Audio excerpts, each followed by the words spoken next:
Mario Kart World? More like Mario Kart lame.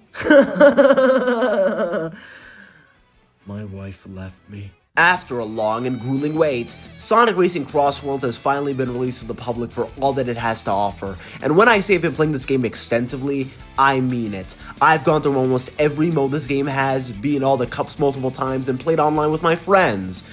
Where I realize that all of my friends are terrible and they all deserve to suffer. And through experiencing everything this game has to offer and having some time to think, my opinion has absolutely not changed. This game is incredible. It's easily one of the best kart racers I've ever played, and it's crazy to see so many people agree with that sentiment, because a lot of the gaming community is really connecting with Crossworlds. The game has reviewed super well with both fans and critics, with IGN giving it a higher review score than the newest Mario Kart, which I never believed could happen. And in the end, I think what made this game as good and popular as it was is because of one big factor: confidence. Sonic Team decisively chose to break the mold of traditional kart racers and risk their new game on a big idea, instead of going with the safe option of being a clone of Mario Kart, and it clearly paid off. So let's go through everything this game has to offer to see how Crossworlds forged its own path to success. I think the best way to appreciate this new installment in Sonic Racing is to see where we came from. We've had a lot of Sonic racers in the past: the cute yet limited drift games, the wacky and surreal Sonic R, the stylistically beautiful Riders games, and most recently, the mechanically solid tribute to Sega, the All-Star line racing of games. But today's video, the most important of these games to this discussion will be the last Sonic racing game we've gotten before Crossworlds, developed by Sumo Digital, 2019's Team Sonic Racing. That game, if anything, is the exact opposite to Crossworlds in almost every way. For the sake of this video,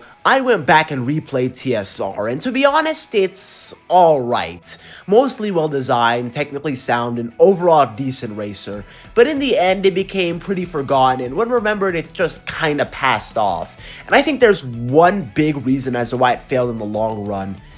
It's mainly the shitty online, but it's also the lack of confidence and risk-taking. TSR, more than any other racing game in the series, played it obnoxiously safe, and in the end regressed almost every innovation and charm the previous racers had. It got rid of all the Sega characters and maps to only be Sonic focused, gutted the plane and boat sections that made the previous racer transform stand out for a team mechanic that isn't really that fun or makes the game different. It had a pitiful character selection with only 15 characters. With them not being interesting picks, they're just the regulars, with notable characters like Cream, Espio, and Charmy missing. So Team Rose has some Chow filling in Cream's slot, and Vector being awkwardly placed with Silver and Blaze for some reason. Half the tracks being taken from the previous racers, with the new ones not being that creative, a campaign mode so awfully made it gave Sam Procrastinates a mental breakdown, and worst of all, they removed Billy Hatcher, those sons of bitches. In almost every facet of this game, you can feel the lack of confidence bleeding out, and it cost them. The game died in only a couple of weeks, the online servers were never maintained, and we never got DLC in the future, and ultimately, it was forgotten in the blink of the eye. But at the same time, another big racer showed up and stole its thunder. Crash Bandy, the greatest representation of homelessness in all of gaming, dropped a remake for its iconic racing game Crash Team Racing only a couple weeks after TSR, and it decimated it in popularity and sales, for truthfully a good reason. That game had confidence, it was bold, and it represented Crash's racing series amazingly, with constant updates and new levels after launch, all of this not being found in TSR. In the end, while it's a fine game, Team Sonic Racing ultimately failed because it cut too much and Sega just didn't believe in it. But that's in the past. We're 6 years from that point and we have a new racer from the Hedgehog that's blowing up. Big content creators outside of Sonic are playing it, Steam charts are reaching a new high, and its roadmap looks incredibly bright. And more than anything, its success came from learning from past mistakes and wholeheartedly believing itself, even when the competition looked fiercer than ever before, because they had to go up against the worst competition possible. To see how Crossworld showed off its confidence, we must first go to the marketing. It first appeared at the Game Awards out of nowhere, but since we saw nothing outside of Shadow and a car driving into a ring portal, we basically had nothing but speculation and it kinda just became forgotten. Like I said in the first video I did on this game, I didn't think that much of it. It just seemed like another Sonic Racing game and thus I didn't really care about it. That was until February, where we not only saw a full gameplay trailer, but we also got news for a closed beta we can play for PS5.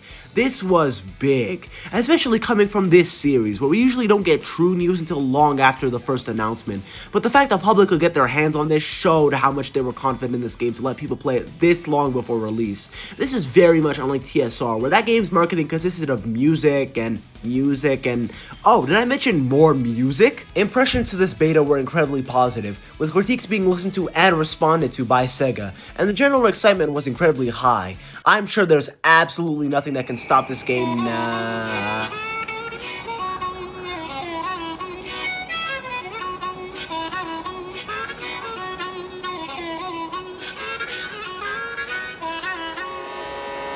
Let's go! Okay guys, we are officially screwed. The same year Crossworlds was set to release, Nintendo decided to drop their new console, the Switch 2, with its launch title being the first new Mario Kart in 11 years, Mario Kart World. And the second we got the Direct with that trailer, people switched up on Crossworlds harder than the French in any war. It did not look good for Sonic, competing with the karting king, and most people gave up on the idea of Crossworlds standing any chance. Everybody except Sega. Yes sir, they just kept on going, showing more gameplay, tracks, and levels, and what later on shocked fans most, the announcement of crossover characters from Sega and pop culture, with the likes of SpongeBob, Persona, Avatar, TMNT, Hatsune Miku, and more, all announced at Summer Games Fest with a new public beta set to be released soon. And this got everybody hyped. Until the price was announced, in which case, did I mention the French? I'm just gonna bring this up now. The price of this game is bad. I'm not gonna sugarcoat it. $70 for a racing game and $90 for the season pass bundled in is absurd. No ifs, ands, or buts. While I did buy the game for this video, I don't agree with this being the price point for not just Sonic, but any game in general, which also does include Mario Kart World. This should not be the direction moving forward, and I am incredibly disappointed in Sega. But looking past that, the game still looked great, and we could all play it again.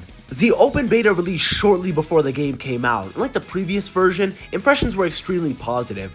Mario Kart World had only briefly come out by then, but unlike what was expected, people didn't like it as much as I thought they would, which allowed Crossworlds to come in and give what most gamers wanted, a more arcadey, racing-centric game instead of the experimental open world of the latter.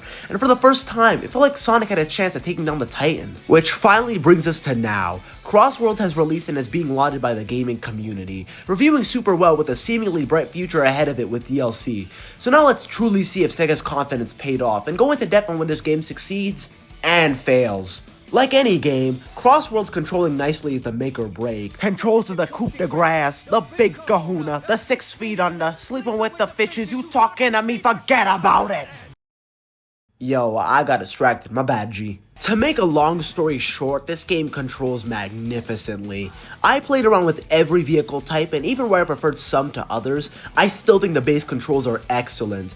The cars and boards have this really nice middle ground between tightness and weight that makes them feel as smooth as butter on turns. I did have some issues on higher speeds with making turns, but once you learn not to touch the accelerator on tight drifts, it all just works out. It feels amazing to make sharp turns and pulling high level drifts without any hiccups, and the air tricking just feels cathartic just pulling off insane chains. I'm not perfect, there'll always be that 1 or 2 sections I mess up on, but rarely did I ever feel like the game itself was the problem. It was always me messing up, and that's always a good thing to see. The boats and planes took some time to learn and getting used to, but once you get the hang of it, it just clicks, just as well as the normal driving, and I really began to appreciate the sea and air sections. What adds to how cool the driving can be is the sheer customization, and I'm being dead serious when I see this game as the most customizable elements I've seen in any video game in my life. Every element of every part of your car can be changed in size, shape, and color. You can change your car colors, texture, put stickers on them for decor, and with every class of vehicle having different parts, the possibilities feel endless. Everyone can express themselves with their own styles, and the creativity on display from the community is simply incredible. Adding to that feeling of customization, we have the gadgets, and these? Oh boy, this is where this game gets nuts. The gadgets are this game's coup de grace. the big kahuna of the game, as more than not, having good gadgets is a decisive factor of winning most races. Some can change things like acceleration, handling, or air trick speed. Some change the RNG of items in your favor. Some give you items from the very start like Wisp or the monster truck, and just so you know, if you start with the monster truck, then you are Satan himself. Some make your rebound time after getting hit shorter, and so much more. And the best part is there's no one way to win or specific meta you have to follow. It's entirely up to how you play and what you need. Since there's multiple gadget plate presets, I've tailored most of them to different elements, but my main one is more of a defensive build with quick recovery and a focus on defensive items, but there's so many opportunities to make the gadgets your own. Sega hit it out of the park with this one. But now we have a good grip on the controls and player expression. What type of content does this game offer? Well, I'm glad you asked. If you didn't ask, you did. We have our standard Grand Prix with 8 cups. Once getting into the mode, you can choose between a vast amount of characters here. A big example of Sega learning from their mistakes and giving you more options. Everyone that should be here is here. And it's pushed even further with another great innovation, the rival system. You see, every time you choose a character, you're automatically given another character that's chosen as your rival, though you can choose who it is manually as well as its difficulty. And that rival will be your biggest obstacle towards you and your victory. It gets the biggest head starts, plays the best, and always seems like it gets the best items. Especially on higher difficulties, it's nearly impossible to beat them if you're not good enough. The best part about the system is that it incentivizes you to play at your absolute best, because there's always a challenger breathing down your neck. When you beat a cup, it's not just because you're decent, it's because you're good, and that's a rewarding feeling. Another great thing about the rivals are the dialogue. At the beginning of every race, you and your rival will banter. And what's great about this is that every character gets unique lines depending on your rival. No two interactions are the same, so it makes every race feel special. Everybody gets cool and cute lines between each other, and I enjoy most of all the banter in this game. Except for most to do with Amy. Unlike everybody else, she's really uncompetitive, which makes her kinda boring. But it's not a big deal. I mean, Twitter will only bring this up for debate for like the next 2 years, so it's fine. So now we come to the meat and potatoes of this game. The big kahuna, I'm sorry. How are the tracks in this game? Well, I'm happy to say that this is a really solid lineup. I don't think there's any track in the game I straight up dislike or even think is fine. No, every level is great. They managed to thread the needle between gimmicks and solid track design, and essentially all feel fresh and unique. My favorites being Chow Park with its mind-boggling twists and turns, Radical Highway with the cool shortcut with the bridge, Coral Town with its insane pathway selection, and basically all the Secret Cup tracks. They go so hard. If I had to give my least favorites, it'd be Blizzard Valley and Pumpkin Mansion, due to the turns being way too hard, and the beginning section of Apotos for giving me flashbacks of the Great War. But to reiterate, no level is bad. That level of quality also goes for this game's main gimmick, the Crossworlds. You see, every second lap, the player in first chooses a Crossworld, whether it's a pre-selected one or a random one, and you're basically in a whole new track for a short bit. This is a phenomenal gimmick. By giving you a short section from a different track, you spice up the traditional 3-lap formula, without it ever getting obnoxious because you go back to the original track for the final lap. It also makes sure that no two tracks feel the same, because the second one will always be different. One of the best parts about this system is that once you get back to the original track for the final lap, it will change ever so slightly but still noticeably, so you get a unique experience every lap. For example, in Pumpkin Mansion you drive on the ground for the first lap, but on the third you drive on the invisible platforms from Sonic Heroes' Hang Castle, which is so cool. Another cool thing that spices up the Crossworlds are the frenzy modes. Every so often when you go in a Crossworld you experience a frenzy, where the track or your abilities change. There are frenzies where booster pads are everywhere, frenzies where your drift boost charges super fast with a 4th level, and frenzies where you get infinite wisp capsules. This really gives variety to the Crossworlds when they already exist to give variety to the main tracks. The Crossworlds to me are emblematic of this game's direction.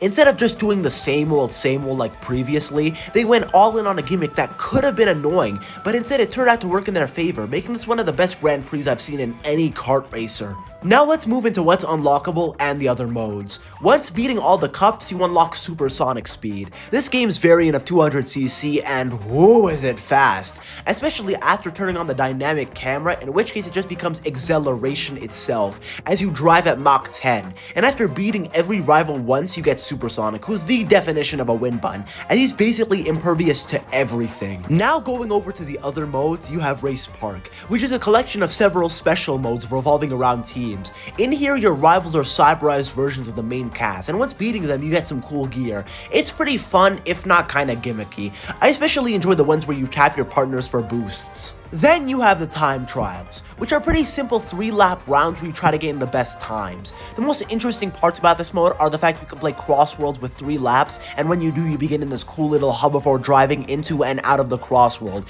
which is just attention to detail at its best.